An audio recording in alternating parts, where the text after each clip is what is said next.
Boa noite. Boa noite. Agora sim. Não sei se você refletiu no que você estava cantando, mas a canção que nós cantamos foi: Eu me rendo aos teus pés, é tudo que eu preciso para viver. Muitas vezes nós não pensamos muito naquilo que estamos cantando, né? Mas essa é a maior realidade do ser humano. Muitas vezes a gente vai ver aí no mundo que algumas pessoas dizem assim: eu preciso disso para sobreviver, eu preciso chegar em tanto para viver, preciso ter isso para sobreviver.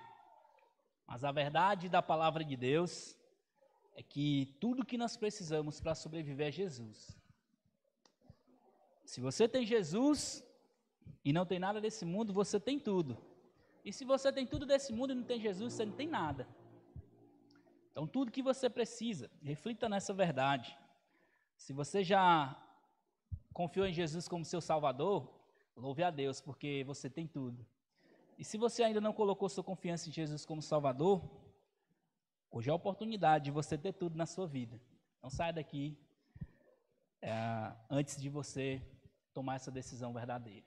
Não há nada nesse mundo que substitua o Senhor Salvador, a graça de Deus através de Jesus. Muito bem, continuando a nossa série de Êxodo, a glória de Deus na redenção, hoje nós vamos para o segundo sermão. A passagem que nós vamos estudar hoje é a continuação do que nós vimos na semana passada. Semana passada nós estudamos sobre a fidelidade de Deus, em Êxodo capítulo 1, versículos 1 ao 7. Nós vimos o quanto Deus é fiel em cumprir a sua promessa, em guardar o povo da aliança, o Deus que guardou o povo de Israel, que permitiu que aquele povo, mesmo depois de tanto tempo da vida de José, ele ainda assim manteve a descendência daquele povo. Todos da primeira geração de José, os seus irmãos, todos morreram, mas ainda assim o Senhor manteve ali fiel e manteve aquela descendência lá, né?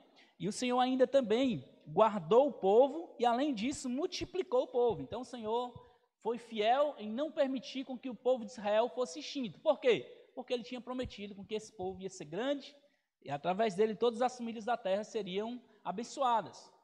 E hoje nós vamos continuar e vendo que o Senhor continua fiel, mas dentro disso nós vamos introduzir um novo tema, que é o temor do Senhor.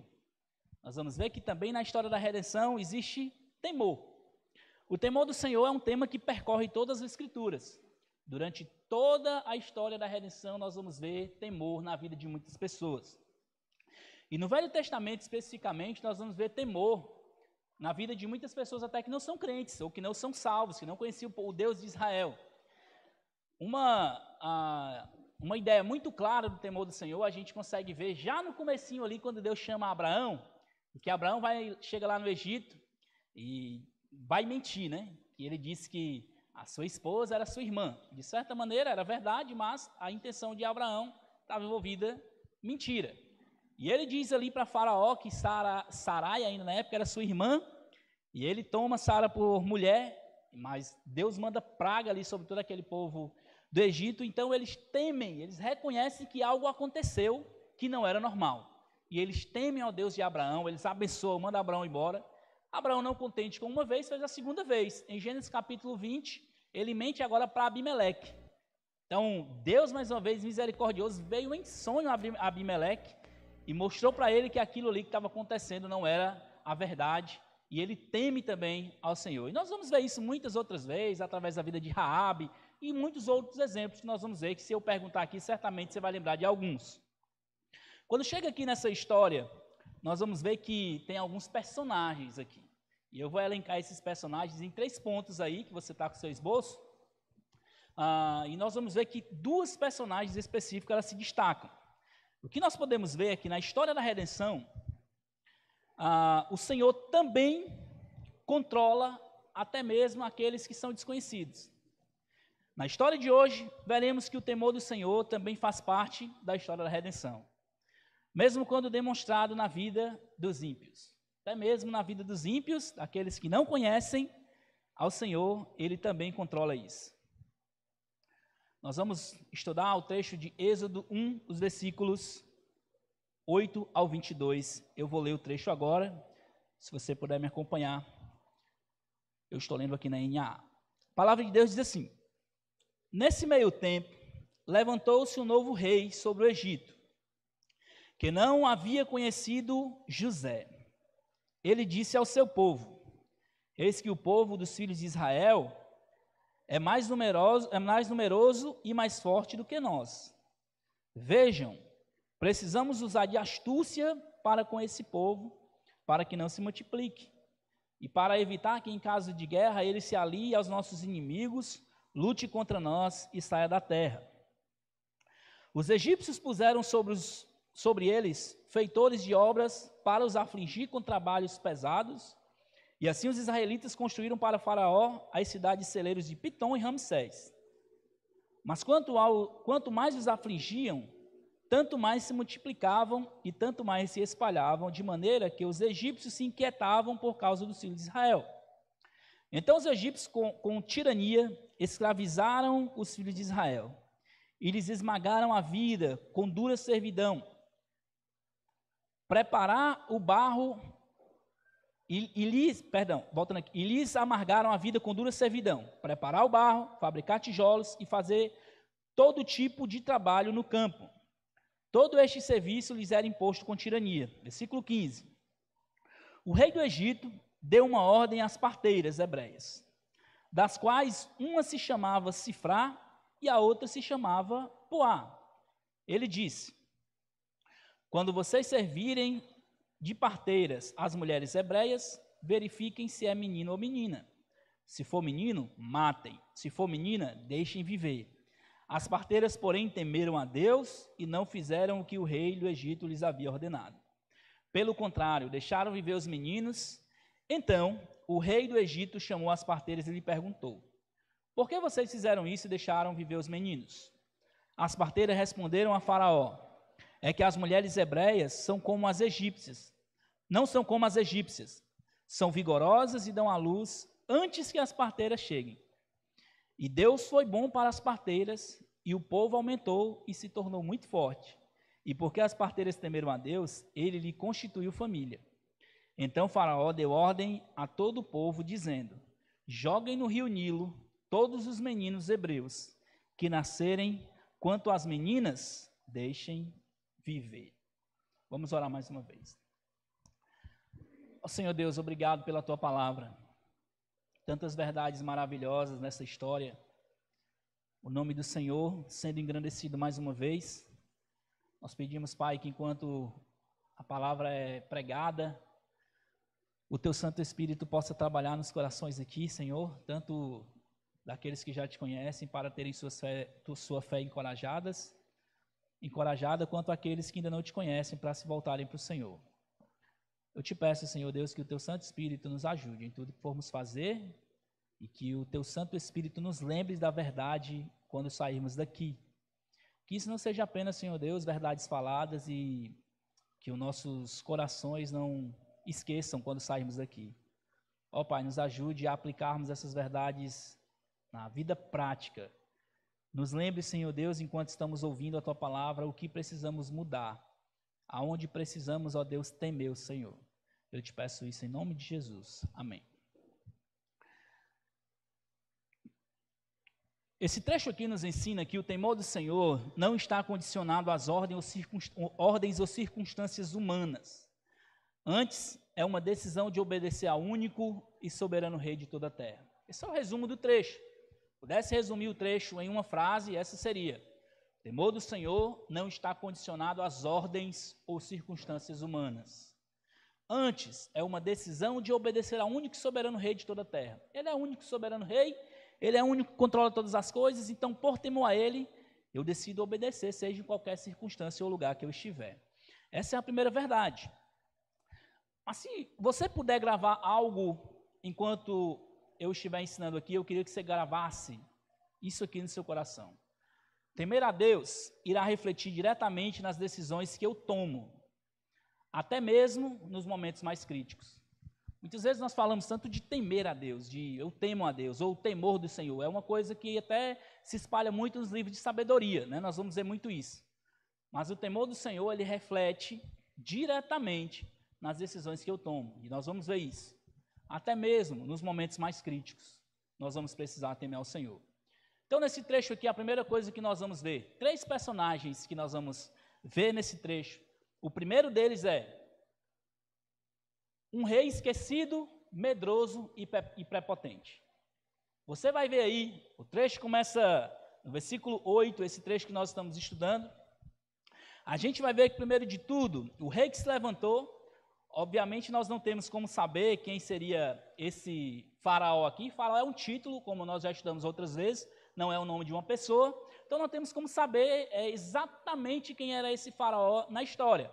Por causa do nome da cidade que foi construída aqui de Ramsés, a maioria dos historiadores, eles apontam que esse era o faraó da época, o faraó Ramsés. Então, mas não dá para saber exatamente. A cidade que foi construída pode ter sido depois o nome do Ramsés, mas os historiadores, em maioria, aqueles estudiosos do Antigo Testamento, eles colocam Ramsés como sendo o faraó aqui. Isso é só uma parte histórica para a gente. No entanto, a gente vê que o trecho começa dizendo assim, no versículo 8. Nesse mesmo tempo, aquela época que os filhos de Israel estavam se multiplicando, ali a gente vai ver isso no versículo 7, nesse mesmo tempo, levantou-se um novo rei. E aí tem uma informação importante que diz assim, que não havia conhecido a José. Diante de tudo que José fez para a história do Egito, era impossível que qualquer pessoa não conhecesse José. O que o trecho pode ser traduzido melhor aqui é que ele não levou em conta o que José tinha feito. Obviamente que José foi aquele que foi usado por Deus para salvar o povo do Egito e todo mundo na época daquela fome. A gente viu isso em Gênesis, até mesmo no final, que aqui em Êxodo é a continuação de Gênesis. Então levantou-se um faraó que ele decidiu não levar em conta o que José fez. E aí a gente vai ver por que ele decidiu não levar em conta o que José fez, porque ele estava com medo. Ele era um rei medroso. Um rei medroso, e aí a gente vê isso nos versículos à frente. Quando chega no versículo 9, ele diz aqui, ele olha, e ele disse ao povo. Ele reuniu o povo do Egito ali, deixou lá a cidade de Gósen, né, que era onde ficava o povo de Israel, e ele diz assim, olha, esse povo, ele está se tornando mais numeroso e mais poderoso que nós. Há um risco muito grande de que esse povo continue a crescer e eles se unam aos nossos inimigos e numa guerra eles vão derrotar a gente, o povo do Egito. Então o que acontece? Ele, por medo, olha a ideia dele, genial, nós vamos escravizar esse povo. Eles agora são um povo livre. Naquela época, você lembra que Faraó deixou com que o povo de Israel plantassem, criassem gado lá e tivessem uma vida normal? Ele não, ele chega agora, eles vão trabalhar para nós e nós vamos agora trabalhar em cima deles com astúcia. E essa palavrazinha astúcia, quando você olha a melhor tradução para ela, é uma inteligência para o mal. Ele é muito inteligente, no entanto, ele usa essa inteligência para o mal. E a palavra que vai ser usada lá no Novo Testamento para o diabo. Ele é astuto, ele é inteligente para o mal. Do mesmo jeito aqui é o Faraó. Ele diz, na parte A do versículo 10, vejam, precisamos usar de astúcia para com esse povo. Ou seja, nós precisamos usar o poder que temos para escravizar esse povo. Ele era um faraó medroso. E por ele ter medo de aquele povo multiplicar, ele estava vendo o povo crescer, então agora ele vai agir com astúcia para escravizar o povo. E olha qual é o medo dele. Olha que ironia do destino aqui. A parte final aí do versículo 10, ele diz assim, eles se unam aos nossos inimigos, lutem contra nós e saia da terra. O medo de Faraó, a gente vai ver que mais à frente é exatamente como Deus vai trabalhar para tirar o povo da terra. Na cabeça dele, se ele escravizasse o povo, se ele agisse de astúcia para cima do povo, o povo jamais ia ter como sair dali. Porque ele sabia que o povo era um povo forte, trabalhador, ele não queria que esse povo saísse e fosse independente, ele preferia que esse povo ficasse lá e trabalhasse para eles, óbvio. A gente vai perder um povo desse tamanho, que a gente pode escravizar e eles trabalhar para nós? E aí eles, então, começam os adjetivos, né? Se você marcar aí na sua Bíblia, você vai ver os vários adjetivos que eles colocam. Eles afligiam. 2 vezes você vai ver. Eles trataram o povo com tirania. escravizaram o povo, eles tratavam o povo de maneira amarga, né? Eles colocaram uma vida amarga ao povo de Israel, uma dura servidão, mais uma vez tirania. Então essa era a maneira com que ele começou a tratar o povo, de uma maneira dura, de uma maneira tirana, de uma maneira que ele estava escravizando aquele povo. Por quê? Simplesmente porque ele estava com medo. O faraó não agiu porque ele era o bichão, porque se ele fosse, ele não precisava ter medo, ele não precisava impedir que aquele povo crescesse, ele não precisava temer que eles saíssem da terra, porque ele sabia, se eles saírem e vierem lutar contra nós, a gente vai vencer. Mas por causa do medo, ele agiu dessa maneira. Então ele era esquecido, a primeira coisa que nós vemos, por quê? Ele simplesmente quis deixar, eu não quero levar em conta nada do que José fez.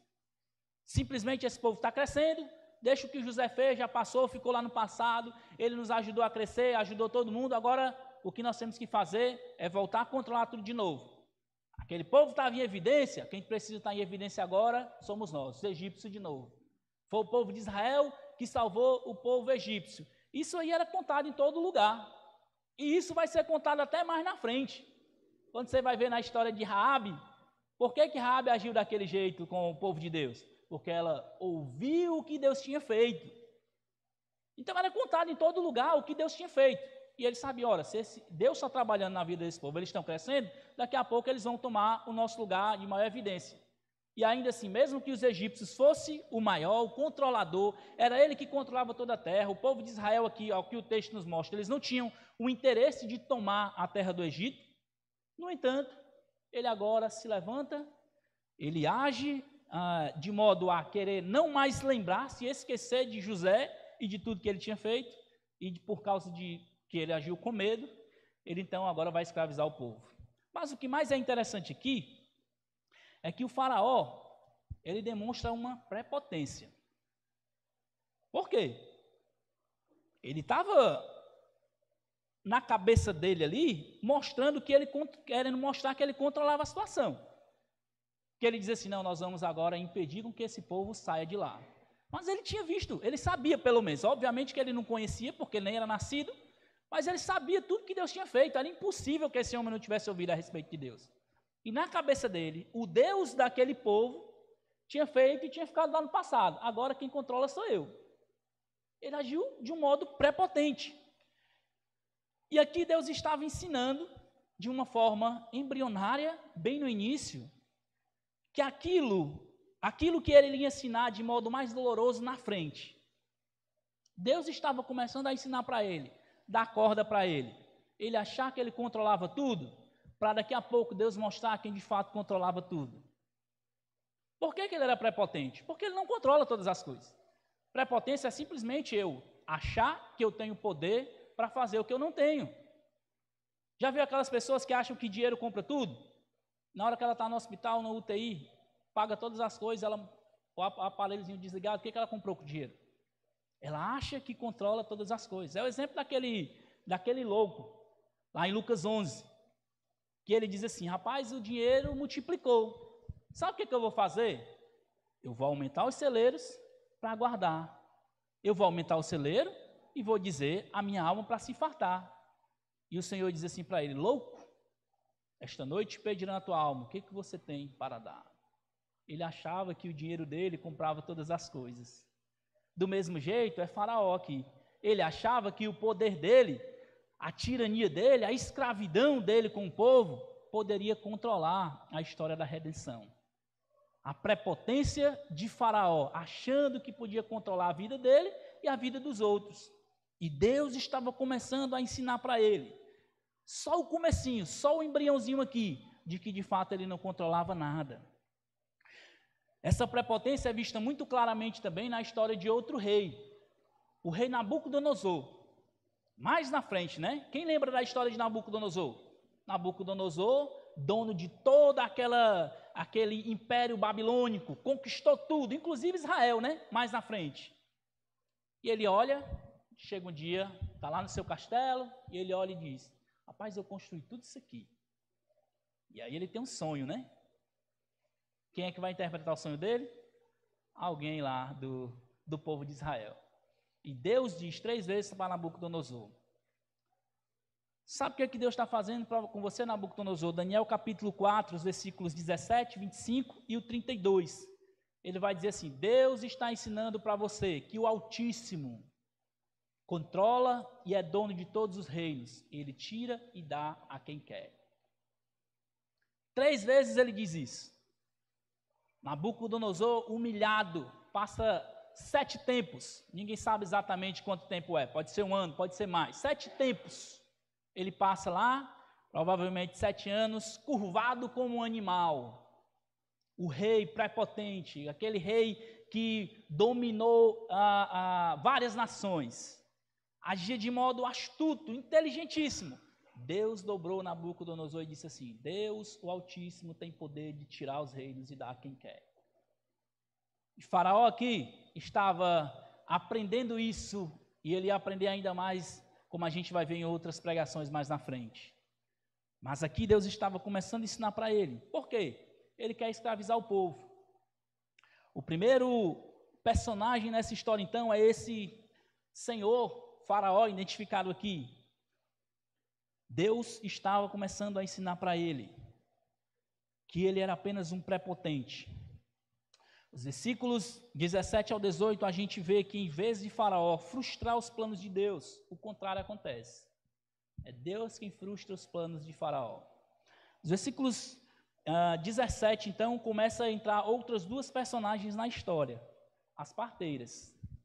As parteiras tementes e corajosas. Aqui, o versículo 17, versículo 15, melhor dizendo, deixa eu olhar se é isso. Exatamente. O versículo 15 diz assim: o rei deu uma ordem às parteiras hebreias. As parteiras hebreias aqui não obrigatoriamente quer dizer que elas eram do povo de Israel, mas podia ser uma designação para elas. Elas eram parteiras que faziam os partos das mulheres hebreias. A gente pode ver isso melhor na frente no versículo 17. No versículo 16, perdão, que ele diz assim: quando vocês servirem de parteiras as mulheres hebreias, verifiquem se é menino ou menina. Se for menino, matem. Se for menina, deixem viver. Aqui então entra mais 2 personagens na história. Aquele homem medroso, não tinha aparecido, perdão. As parteiras tementes e corajosas, é isso aí. Aquele homem medroso, prepotente, esquecido, ele agora inclui 2 personagens aqui, 2 personagens. As parteiras. Ele então dá uma ordem. O medo dele, o que acontece? Ele escravizou o povo. O que foi que aconteceu com o povo? Você pode ler também um pouquinho, voltar depois um pouco mais no trecho, você vai ver que enquanto ele escravizava, o povo crescia. Quanto mais ele escravizava, o povo crescia. Deus ia aumentando o povo. Na cabeça dele, em sua prepotência, mais uma vez, ele vai dizer: rapaz, porra, vou matar os meninos então. Olha a cabeça desse homem. Ele chega então, chama as parteiras: vem cá. Quando vocês forem servir de parteiras lá para as hebreias, se vocês verem que é um menino, vocês matem. Não sabemos como elas iam matar, mas isso já é um ato de crueldade, né? Imagina, a mulher está lá, tirou o bebê, viu que era um menino, mata na mesma hora. Essa era a ordem desse senhor Faraó prepotente. Uma coisa muito interessante que nós podemos ver na vida dessas mulheres: elas decidiram não obedecer à ordem dele. Nós não sabemos até que ponto, nós não podemos dizer que é mentira que elas falaram, né? Que elas dizem assim: não, quando a gente chega, as mulheres são mais rápidas do que as egípcias. Elas já têm um bebê. Isso pode ser uma verdade. Muitas pessoas acham que isso é mentira, né? As parteiras mentiram, isso é aquilo outro. Pode ser verdade. Elas de fato poderiam ter tido os bebês rápidos. O foco no texto não é simplesmente se ela mentiu ou não. O foco no texto é que elas temeram ao Senhor. As parteiras, porém, temeram a Deus. Isso aqui é uma atitude de coração. Não é simplesmente pelo fato de, não, elas mentiram, elas se atrasavam um pouco, ou elas deixavam que as mulheres tivessem, só chegavam quando elas tinham tido. Esse não é o foco. O trecho diz que elas afirmam isso, E nós vamos ter como verdade que, de fato, Deus soberanamente podia fazer com que as mulheres tivessem logo bebê, e diante disso, por ela ver que Deus estava trabalhando até nisso, elas temeram a Deus. Elas temeram a Deus. E quando o faraó foi questioná-las, o que elas disseram? Olha, faraó, as mulheres são mais rápidas do que as egípcias. E elas têm um bebê, quando a gente chega lá, o menino já tem nascido. E aí o que acontece? Algo muito interessante aqui. Deus começa a cumprir na vida dessas mulheres, aquilo que ele prometeu a Abraão em Gênesis capítulo 12. Se você voltar um pouquinho lá, como é que diz o trecho? A Gênesis capítulo 12, versículos 1 ao 3, o Senhor disse, quando o Senhor chamou Abraão, e o Senhor disse a Abraão, saia da tua terra, da sua parentela e da casa de seu pai e vá para a terra que lhe mostrarei. Eu farei de você uma grande nação, o abençoarei, engrandecerei o seu nome, seja uma bênção. E aí o versículo 3, o que diz aí o versículo 3? Abençoarei aqueles que o abençoarem e amaldiçoarei aqueles que o amaldiçoar.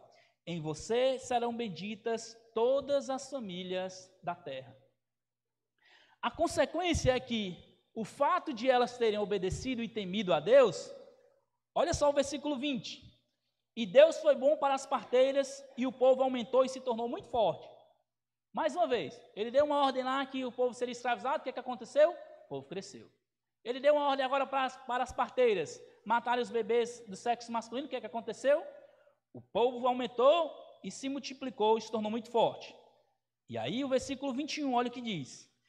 E porque as parteiras temeram a Deus, ele lhes constituiu família. Interessante, né? Por que ele destaca isso? Ele constituiu família. Elas obedeceram e a promessa lá de Deus a Abraão se cumprindo aqui já.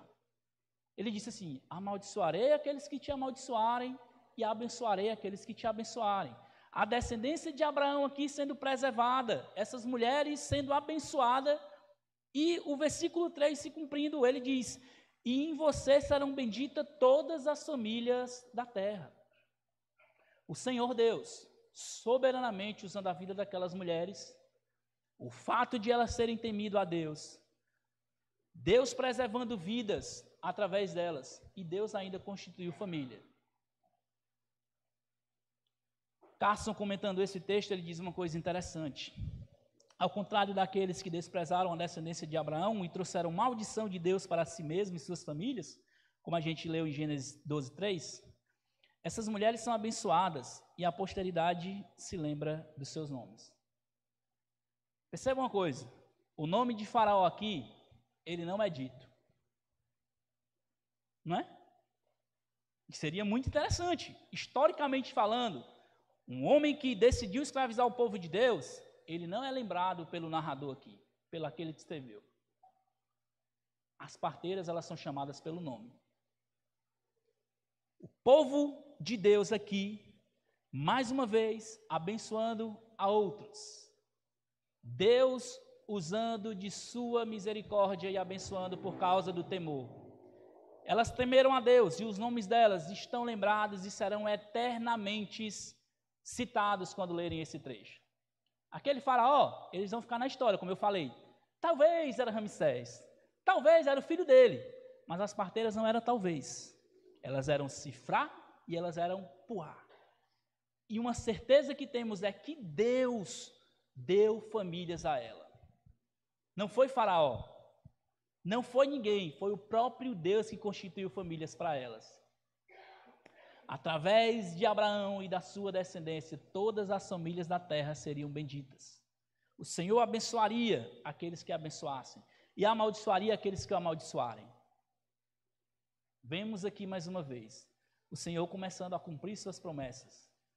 Lembra que nós vimos lá nos versículos 1 ao 7, que exatamente o versículo de Gênesis 1, 28, multiplicar, tudo aquilo que Deus falou lá, cumprido em Êxodo 1 ao 7, Êxodo 1, 1 ao 7, aqui é mais uma vez, Gênesis 12, começando a ser cumprido através daquelas famílias que nem eram conhecidas. Sifrá e Puá, as duas parteiras, tementes a Deus. Deus abençoou e elas foram constituídas família. E elas serão lembradas para sempre. Coisa maravilhosa isso. E um outro detalhe, Faraó. Qual era a intenção de Faraó quando deu a ordem para elas? Matar os bebês para acabar com a descendência do povo. E o que foi que Deus fez? Deus constituiu mais família.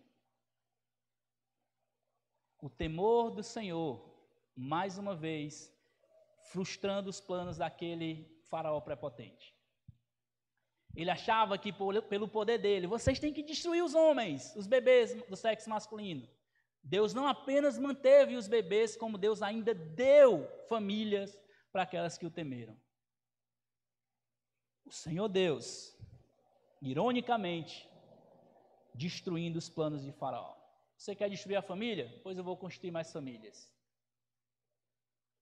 Poderoso Deus trabalhando por trás de tudo isso. Deus seja louvado por isso. Provérbios 8:13 diz que o temor do Senhor consiste em odiar o mal. As parteiras nem conheciam isso aqui ainda, mas elas já, o temor no coração, odiava aquele plano maligno de Faraó. Elas odiaram, elas não concordaram com aquilo, mesmo não conhecendo totalmente o Senhor Deus. Mas elas decidiram obedecer ao Senhor. Essas mulheres estão aqui registradas na história do povo de Deus, porque resolveram temer ao Senhor. Deus trabalhando na história de forma soberana, mesmo contra aqueles que acham que controlam a vida. Ainda assim, mesmo com todo esse trabalhar de Deus, a gente vê que o Faraó não se contentou com aquela situação, né? Ele não se contentou em ver que o povo crescia, o povo se tornava mais forte, as parteiras não conseguiam chegar a tempo, as parteiras tiveram família, ainda assim ele não se contentou. No versículo 22, a gente vai ver que Faraó agora elabora ainda mais um plano maligno. Ele não só deu uma ordem para as parteiras, mas ele deu uma ordem para todas aquelas pessoas que, de alguma maneira, pudessem ouvir e que fossem dos hebreus. Então Faraó, versículo 22, então Faraó deu uma ordem a todo o seu povo, dizendo: joguem no rio Nilo todos os meninos hebreus que nascerem, quanto às meninas, deixem viver. Aqui parece que Faraó deu ordem para todo o povo, não só para os hebreus, né, pelo trecho. No entanto, duas coisas é interessante aqui, uma histórica e a outra do próprio trecho. A Septuaginta, que é a tradução para o grego do Antigo Testamento, a linguagem do povo, né, que era o grego na época, a tradução traz aqui, como se fosse assim, Faraó deu uma ordem para que fosse jogado no rio, ou que fossem mortos todos os filhos dos hebreus. Outro também é o Targum. O Targum é como se fosse a tradução do Antigo Testamento para o aramaico, que aí já era mais antigo, a época o povo não falava o hebraico bem dessa maneira como a gente vai ver o Antigo Testamento sendo escrito, bem organizadinho, não. Muito dos povos falavam aramaico, até o próprio Jesus, em algumas vezes, vai ter trechos dele que é traduzido do aramaico. E também outro documento histórico, o Pentateuco Samaritano. Aqui já era um documento que aquele povo que não era considerado judeu, né, que tinha até inimizade, a gente vai ver isso melhor no Novo Testamento. O Pentateuco Samaritano também traz essa tradução como matar os filhos dos hebreus. E também, se nós formos olhar o trecho em si, seria uma loucura se Faraó desse uma ordem para matar os bebês egípcios. Por quê? Ele ia pensar aqui, rapaz, eu vou matar aqueles que futuramente vai garantir a minha defesa? Era loucura. Então, a inferência do trecho aqui é que ele estava dando uma ordem para matar todos os bebês que fossem dos hebreus. Faraó não se contenta simplesmente com o fato da escravidão, não se contenta com o fato de as mulheres não conseguirem chegar a tempo, as parteiras. Agora ele dá uma ordem, vocês aí, os hebreus, quando nascer um bebê, vocês têm que matar. Imagina, as mães hebreias, se fossem obedecer ao faraó, o seu filho nascesse. Se elas não matassem, certamente alguém ia ouvir o chorinho do bebê, ia lá olhar se era menino, ia matar. A ideia do infanticídio de bebês não é de agora, né? Povo, esse infanticídio legalizado que a gente vê chamado aborto hoje é bem antigo. Você está vendo aí. E o Senhor Deus, mesmo assim, estava trabalhando por trás de tudo isso. E aí é onde a gente vê o terceiro personagem, que é o mais importante de todos. Um Deus eterno e provedor estava controlando todas as coisas. A gente vê que os versículos 17 e o versículo 20, a gente vê aqui que o Senhor, elas porém temeram a Deus. No versículo 20, e Deus foi bom para as parteiras. Deus, um Deus eterno e provedor. Nós vemos então que o Senhor não apenas está na história, o Senhor não é apenas um Deus da história, o Senhor está controlando todos os passos da história. Inclusive essas ordens desse homem que achava que através da escravidão, através das parteiras, através da ordem de matar, ele conseguiria frustrar os planos de Deus. Mas o Senhor estava lá trabalhando. O Senhor controlava as parteiras. O Senhor controlava o tempo dos bebês nascer. O Senhor controlava a força do povo. Mesmo o povo trabalhando mais, o povo crescia e se fortalecia. Deus eterno e provedor. Ele controla a história. Faraó, em sua prepotência, obviamente se achava um deus, ou achava que os seus deuses eram aquele mais poderoso de todos. E Deus mostra que por trás de tudo que acontecia, ele estava controlando ali a história. Ele é o Deus quem dá vida. Ele é o Deus quem dá vida e que tira a vida. O Senhor é aquele que controla cada respirar. Os bebezinhos que nasciam, e Ele guardou. E a gente vai ver isso na próxima história, no próximo sermão. Que o Senhor é o Deus que guarda a vida. E isso aqui para nós é muito encorajador.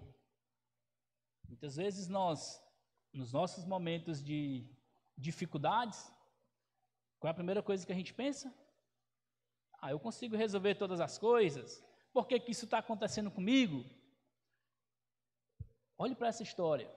O Senhor controla cada respirar, cada passo que você dá, cada lugar que você vai, cada dificuldade que você passa, cada bênção que você recebe, é o Senhor que controla. Você não está fora da história do grande Deus. Você não está fora da história da redenção. É porque o Senhor deu um hiato, né, em mim, chegou assim, não, a história da redenção foi até a minha, aí aqui ele deu um pulo e eu estou fora da história. Não. Cada parte da sua história é o grande Deus quem controla. Isso é maravilhoso. E nós precisamos aprender a desenvolver esse temor do Senhor em nós. Nós precisamos aprender a desenvolver diariamente o que é temor do Senhor. Em conclusão, Provérbios 8,13 diz assim: o temor do Senhor consiste em odiar o mal. Eu odeio a soberba, a arrogância e o mau caminho, e a boca que fala coisas perversas. Aqui é uma parte bem prática do que é temor do Senhor. O temor do Senhor consiste em odiar o mal. Por quê? E aí Deus diz por quê? Porque ele odeia a soberba, ele odeia a arrogância, ele odeia o mau caminho e a boca que fala perversidade. As parteiras, muitos anos antes de que Salomão, elas já demonstraram temor do Senhor. Salomão, obviamente, aprendeu com seu pai, aprendeu com sua vida. E aqui nós vemos os provérbios escritos e vemos que o temor do Senhor, uma parte do temor do Senhor consiste em odiar o mal. Isso é uma parte da primeira aplicação que eu tenho aqui. O temor ao Senhor reflete na prática. As parteiras não somente disseram assim: nós tememos a Deus. Nós conhecemos o que o Deus de Israel fez e por isso nós não vamos tirar os bebês das hebreias. Não. A prática da vida delas é o que reflete o temor que diz na vida delas aqui. As parteiras, porém, temeram a Deus e não fizeram o que o rei do Egito lhes havia ordenado. Versículo 17. Não foi só dizer, elas falaram que não iriam fazer e mostraram na vida que não fizeram mesmo. E isso poderia ter acabado com a vida delas. Elas desobedeceram uma ordem. Ninguém sabe. que aconteceu de fato? Se as mulheres realmente tinham os bebês mais rápidos e elas demoravam para chegar, o trecho não diz isso, mas o que o trecho destaca é que a prática, a vida delas mostraram que elas temiam a Deus. Temer a Deus não é simplesmente um medo de desagradar a Ele, mas é a prática diária que demonstra o temor, é aquilo que eu faço. Não é só porque assim, eu tenho medo de pecar e por isso eu não faço essas coisas. Não, não. Eu não peco porque eu temo a Deus, é o contrário. Eu desejo diariamente agradar ao Senhor com tudo o que eu faço, com tudo que eu penso, tudo que eu escuto, tudo que eu olho, tudo que eu falo, tudo que eu faço, tudo eu temo a Deus. Temor, nesse sentido, é o desejar agradar a Deus com tudo que eu faço. Toda a minha vida consiste em fazer a vontade de Deus, isso é temor. Temer a Deus me leva a amar o que Ele ama e odiar o que Ele odeia. Deus não está preocupado só em a gente vir na igreja diariamente, domingo. Estou aqui na igreja, vim cumprir o meu papel dominical. Deus está preocupado com o que você vai fazer quando sair daqui. Você passa mais tempo fora daqui do que aqui. Aqui é o reflexo do que você faz lá fora. Eu venho todo domingo na igreja. Meu lugarzinho, eu até ouvi uma vez um rapaz falando, ele estava fazendo, sei lá, se era evangelismo, alguma coisa, não me lembro bem. Meu lugar no céu está guardado. Eu disse igual a Jesus, tu dizes. Não é o que eu faço, não é simplesmente o chegar aqui na minha vida religiosa, mas é o reflexo da minha vida lá fora. É uma disposição de coração de fazer tudo para a glória de Deus. O meu viver, o meu pensar, o meu olhar, o meu ouvir, tudo que eu faço é para glorificar a Deus. A prática, temor de Deus, temor ao Senhor, reflete na prática. É impossível você dizer que teme a Deus e viver uma vida de desobediência. Impossível. E aqui não entra aquela ideia de, não julgue, pastor, não sou eu que estou julgando, quem está ali julgando é a Bíblia. Segundo, é impossível temer a Deus sem conhecê-lo. Você pode estar se perguntando, e aí, pastor, como é que eu temo ao Senhor? Você já conhece a Deus? Se você conhece ao Senhor, isso vai demonstrar na prática, como eu já falei. Mas se você não conhece ao Senhor, obviamente que você não vai fazer tudo para a glória de Deus. É impossível qualquer pessoa que não tem o Espírito Santo fazer tudo para a glória de Deus. É impossível. Essa é a má notícia. Você não consegue agradar a Deus com a sua vida. Mesmo que você venha todo domingo, mesmo que você vá na igreja, você ore todos os dias, se o Espírito Santo não estiver habitando em você ainda, se você não estiver se dobrado diante dele, entregado a sua vida para Jesus, sua vida não vai agradar a Deus.